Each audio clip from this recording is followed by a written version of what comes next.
கிறிஸ்துவுக்குள் அன்பானவர்களே, ஆண்டவரின் இரட்சகருமாகிய இயேசு கிறிஸ்துவின் நாமத்தில் அன்பின் வாழ்த்துக்கள்.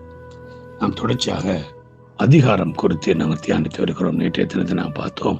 ஆண்டவராக இயேசு கிறிஸ்து நம்ம கொடுத்திருக்கிறதான அதிகாரம், சத்ருவை மேற்கொள்ளுகிற அதிகாரத்தை அவர் நமக்கு கொடுத்திருக்கிறார். ஆமென். இந்த நாளில் நாங்கள் பார்க்க போற இன்னும் ஒரு அதிகாரம் தான் லூக்கா 9ஆம் அதிகாரம் 10வது வசனத்தில் 9ஆம் அதிகாரம் 1வது வசனத்தில் ஆண்டவர் சொல்றார், அவர் தம்முடைய 12 சீஷர்களை வரவழைத்து சகல பிசாசுகளையும் துரத்தும், வியாதிஸ்தர்களை குணமாக்கும் அவர்களுக்கு வல்லமையும் அதிகாரமும் கொடுத்தார். ஆமென். சகல வியாதிஸ்தர்களை குணமாக்குற வல்லமையும் அதிகாரத்தையும் இயேசு கிறிஸ்து நமக்கு கொடுத்திருக்கிறார். அல்லேலூயா. ஆகவே கிறிஸ்துவுக்குள் அன்பானவர்களே, நாம் சற்று சிந்திக்க அழைக்கப்படுகிறோம். ஆண்டவராய் இயேசு கிறிஸ்து அவர் நம்மிடம் கொடுத்திருக்கிற அதிகாரம் தான் சகல நோய்களையும் வியாதிகளையும் குணமாக்குற அதிகாரத்தை அவர் கொடுத்திருக்கிறார். ஏனென்று சொன்னால் மத்தேயு 9வது அதிகாரம் 17ஆம் வசனம் சொல்லுகிற, அவர் தாமே நம்முடைய பலவீனங்களை ஏற்றுக்கொண்டு நம்முடைய நோய்களை சுமந்தார்.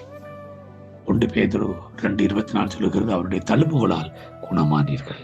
பிரியமானவர்களே, அவர் எங்களுடைய நோய்களை வியாதிகளை சுமந்து தீர்த்திருக்கிறபடினால் அவருடைய தழும்புகளால் நாங்கள் குணமாகிறோம். அவருடைய தழும்புகளால் நாங்கள் மற்றவர்களை குணமாக்குறோம். அல்லேலூயா.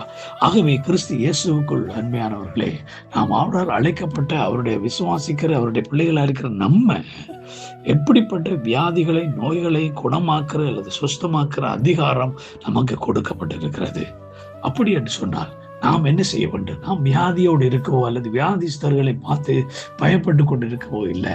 நாம் வியாதிஸ்தர்களை குணமாக்க வேண்டும், நோயுள்ளவர்களை சுஸ்தமாக்க வேண்டும். இது நமக்கு ஆண்டவர் நாம் கொடுத்திருக்கிற மிகப்பெரியதான ஒரு காரியமாக இருக்கிறது.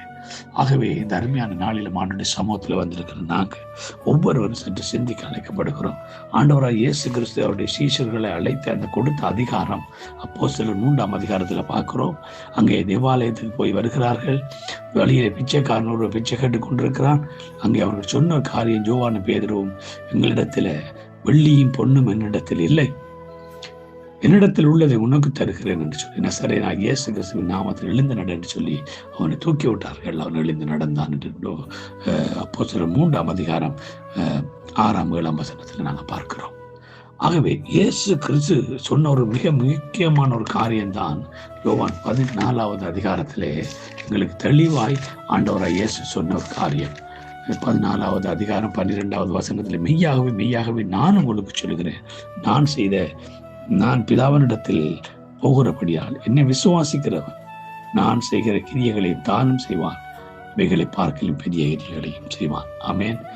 ஆண்டவராய் இயேசு கிறிஸ்து செய்த கிரியைகளை செய்யவும் அதை பார்க்கலும் பெரிய கிரியைகளை செய்கிற அதிகாரத்தை அவர் நமக்கு கொடுத்திருக்கிறார். சகல நோய்களை வியாதிகளை சுஸ்தமாகிற குணமாக்குற அதிகாரம் நமக்கு கொடுத்திருக்கிறபடினாலே அவருடைய பிள்ளைகளாக இருக்கிற நாங்கள் ஒவ்வொருவரும் வியாதிஸ்தர்களை நோயுள்ளவர்களை குணமாக்குவோம். அவருடைய தள்ளுமுகளை பற்றி அவற்றை குணமாக்கும் ஆண்டவராய் இயேசு கிறிஸ்து செய்து முடித்துட்டார். ஆகவே அவர்களுக்கு கொடுத்திருக்கிற அதிகாரத்தை பயன்படுத்தி அந்த அதிகாரத்தினால, இயேசு கிறிஸ்துவின் நாமத்தின் அதிகாரத்தினால நாம் சகல வியாதிகளை நோய்களை குணமாக்கி சுஸ்தமாக்கி இயேசு கிறிஸ்துவை மெய்யான தெய்வம் என்பதை காண்பிப்போம். அப்படிப்பட்ட கிருபையும் அதிகாரத்தை வல்லமை கர்த்தர் நம்ம ஒவ்வொருவருக்கும் தந்தருளுவாராக. God bless you all.